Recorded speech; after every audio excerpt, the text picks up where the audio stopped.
salam sejahtera, salam Malaysia Madani dan salam UNESCO. Ini penting sebab ini program UNESCO. Ini adalah pertama kalinya Suruhanjaya Kebangsaan UNESCO dengan kerjasama Lembaga Pembangunan Langkawi selaku pihak perusahaan Langkawi UNESCO Global Geopark mengambil inisiatif mengajukan program seperti ini. Jadi tahniah kita ucapkan kepada guru dan pelajar sekolah secara tidak langsung merupakan duta kepada Geopark. Jadi kita galakkan lebih ramai pelajar untuk datang dan menjadi duta Geopark ini dengan projek satu pelajar, satu pokok. Dengan itu, dengan lafaz Bismillahirrahmanirrahim, mari kita sama-sama merasakan program Mangroving Our Land, Protecting Nature, Better Future. Sekian, Assalamualaikum warahmatullahi wabarakatuh.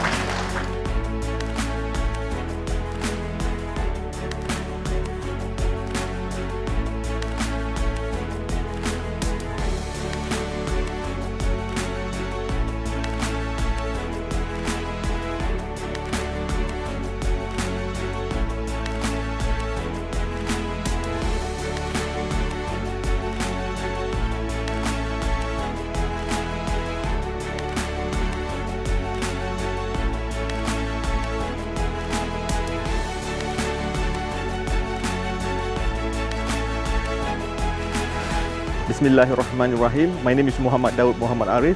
I'm from the Ministry of Education Malaysia.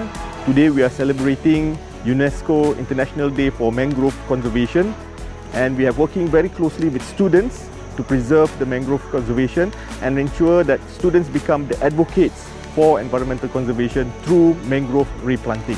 I hope everybody in Malaysia and also the global community can join us throughout the world in order to work with UNESCO to achieve the SDG 2030.